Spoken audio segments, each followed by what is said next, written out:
Thanks to my partner Cai Jiaen, and I will carry on to introduce the Chinese copyright law, how original was in its own style and carry out right now.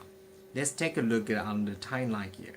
Comparison to the United States copyright law or other Western countries. This history of Chinese copyright law is quite short, only 25 years since 1990, when in 1992, after China had joined into the Berne Convention, the copyright law in China has been modified for twice. The first time in October 27, 2001, and the second one in February 26, 2010.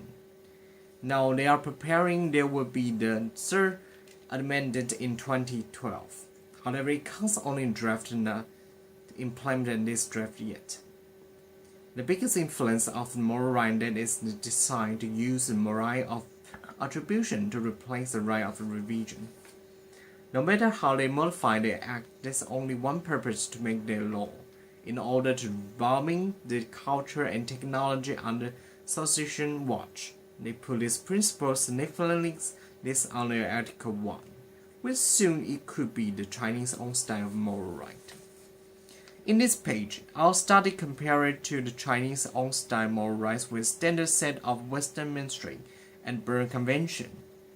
As you can see, Chinese copyright law contained the fourth dimension of the moral rights: authorship, revision, integrity, and publication.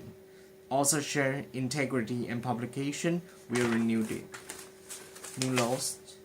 But the revision, what is that?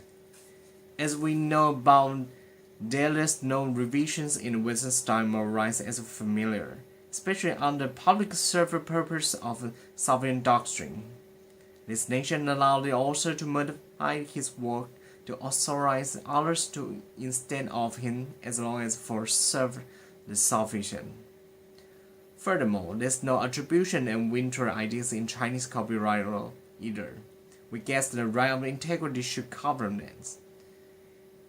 And at last, the Berne Convention could be the lightest protections in this act, only the right of authorship and the right of integrity. Let's take a look at our first case, Wu Guanzhong sued Do Yunxuan, a gallery in Shanghai, and the Yongchen Guwan, an antiquity collection company in Hong Kong.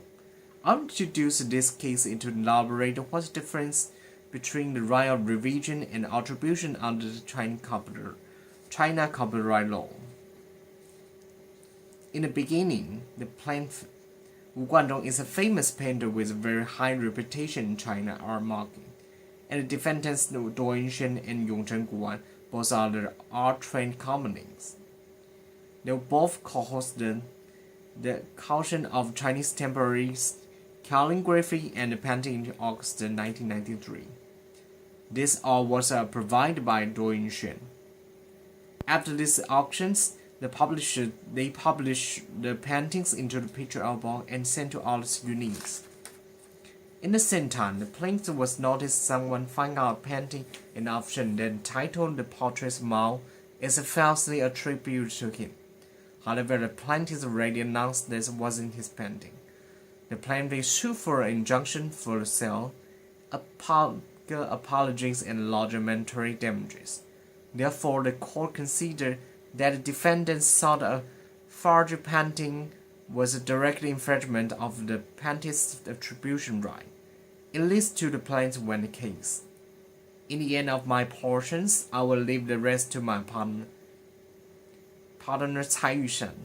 He will continue to explain the revision integrity in other cases.